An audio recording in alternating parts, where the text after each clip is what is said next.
أهلا بيكم أعزائي المشاهدين والمتابعين لقناتنا قناة فور يو من أجلك، وفيديو جديد معانا في كورس الموسيقى اللي احنا هنكمله مع بعض للآخر من الصفر حتى الاحتراف. والشرح بتاعنا النهاردة شرح من شروحات أورج الموبايل، وكلنا عارفين إن شروحات أورج الموبايل نازلة بانطلاقة كبيرة جدا، لأن أورج الموبايل بقى بيحاكي الأورج الحقيقي بالظبط بكل مميزاته. تقدر إن أنت توصل الموبايل بتاعك على جهاز صوت كبير وتقدر تشغل بيه حفلة كاملة، لأن أنت في أورج الموبايل بتقدر تعمل كل اللي في الأورج الحقيقي. زي ما احنا شايفين ده أورج الموبايل أهو، هو كده بيانو عادي خالص. ما ينفعنيش طبعا إن أنا أحيي بيه حفلة أو أعمل بيه الكلام ده كله، لكن لما بقدر أضيف له سيت، إيقاع، آلات مرتلة كمان، بقدر ساعتها إن أنا أعمل بيه كل اللي أنا عاوزه. وده بيتيح لنا الفرصة في برنامج أورج 2024 وفي سلسلة شروحات الأورج مع آخر إصدار نزل لنا إصدار 2024. ماشي، بنشوف بقى فيه إزاي نقدر ندخل ونعدل كل حاجة في الأورج ونظبطه عشان يشتغل معانا بإمكانية الأورج الحقيقي وبجودة الأورج الحقيقي بأصوات الأورج الحقيقي، لأن احنا بنقدر في أورج الموبايل نضيف سيت، والسيت بيبقى متحمل فيه إيقاعات زي الإيقاعات دي مثلا الإيقاعات الأصلية اللي بتنزل مع الأورج، بس طبعا بتبقى عدد محدود وعدد خفيف ومش بإمكانيات عالية. ودي الأصوات اللي زي ما حضراتكم شايفين الإيقاعات، نسمع صوتها مثلا من هنا كده. الإيقاعات، الأصوات،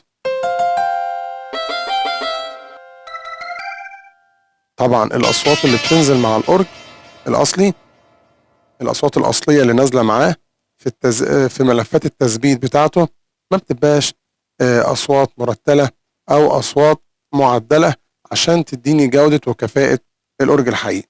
طبعا اللي بيساوي الأورج الموبايل بالأورج الحقيقي اللي بيطلع في الحفلات هو تحميل السيت. قبل ما نقدر نعدل السيت وننزله ونسحبه من الأورج الحقيقي ننزله على أورج الموبايل، كان أورج الموبايل للتعليم فقط لا غير.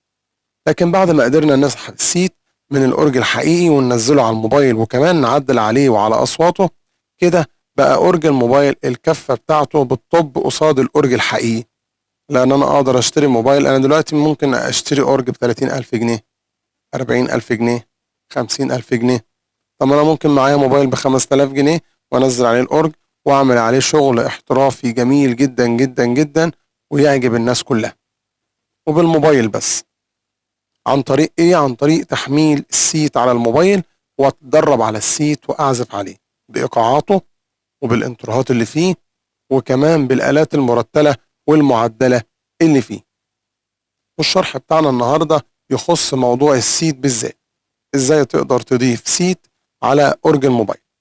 طبعا كلنا عارفين الاورج لازم يكون VIP مفعل عشان اقدر اضيف سيت. طول ما الاورج مش مفعل ومش VIP، ما فيهوش علامه الVIP اللي في الجنب اللي انا بحركها بايدي دي، عمرك ما تقدر تضيف عليه سيت. هنشوف النهارده الشرح بتاعنا ازاي نقدر نضيف سيت على اورج الموبايل.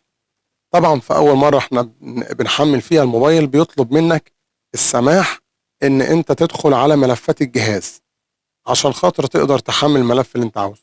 دي حاجه عاديه والرساله دي بتيجي لكل الناس وعارفينها. مع تثبيت اول برنامج بيطلب منك السماح للوصول إلى الذاكرة اللي داخل الجهاز اللي متحمل فيها البرامج أو أنت بتحط فيها السيت اللي أنت شايله على الجهاز عندك.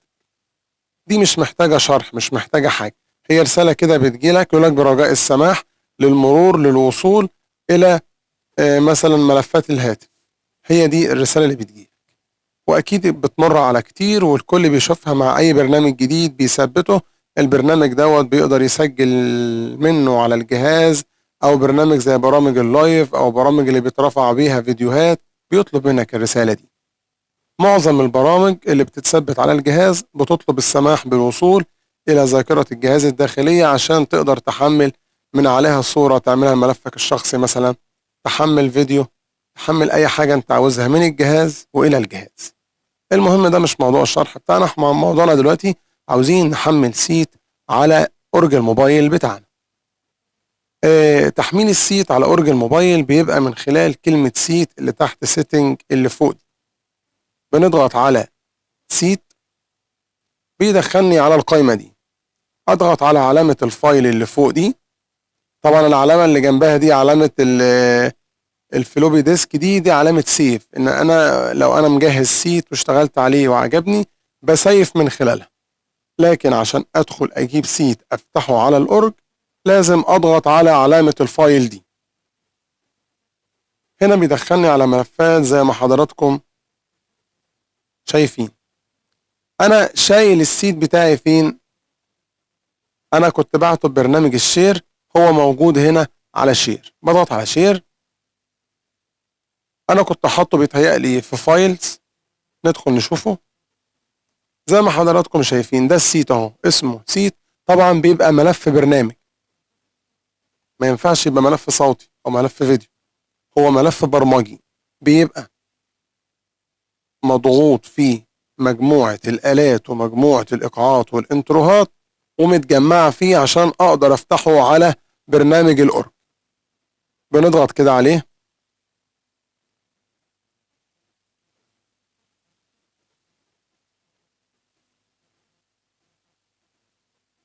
زي ما حضراتكم شايفين كده السيت حمل معايا اهو. في بعض المشاكل بتواجه بعض الناس مع أورج 2024 بعض الإصدارات منه. هو دلوقتي دخل حمل السيت على طول، فتح معايا السيت. اسم السيت تحت قدامي اهو في الشريط الرصاصي اللي تحت ده مكتوب سيت VIP 5.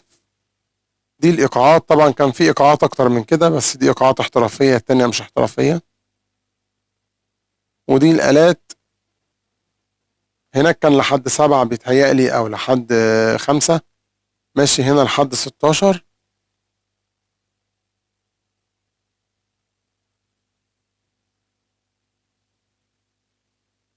كده نسمع الإيقاعات مثلا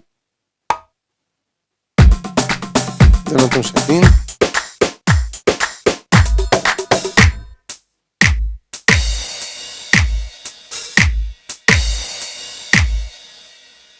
دي الإيقاعات، شايفين الصدى، الآلات مترتلة.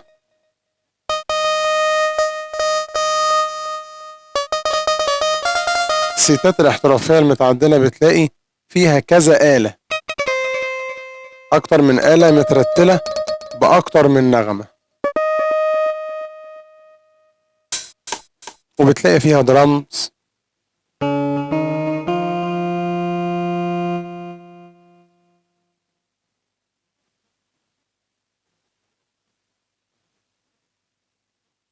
بتلاقي سيت مجوز، سيت مفرد. وارد ان انت تيجي تفتح سيت تلاقي بعض الاصوات فيه مش شغاله، يكون فيه ملف بايظ، ملف صوت من دول مش شغال، فبتلاقيه ما طلعش معاك صوت. دي الطريقه اللي بينضاف بيها السيت. زي ما حضراتكم شايفين بكل سهوله قدرنا نضيف سيت على الأورج بتاعنا. والشروحات الجايه ان شاء الله في شروحات جايه كتير بنشرح لكم شرح كامل للأورج، اضافه السيت، تثبيت الأورج. كمان بنشرح لكم افضل اعدادات للأورج، شرح اعدادات كامله للأورج وازاي نقدر نشتغل عليه باحتراف. وهننزل لكم مجموعه سيتات تقدروا تعزفوا بيها عزف احترافي ان شاء الله على الأورج. كده الشرح بتاعنا خلص، يا رب تكونوا استفدتوا منه. في انتظار دعمكم لينا يا جماعه. اشتركوا في القناه، فعلوا جرس الاشعارات، اكتبوا لنا تعليق، اعملوا لنا اعجاب على الفيديو، وكمان شاركوا الفيديو مع اصدقائكم عشان يوصل لاكتر عدد من المشاهدين.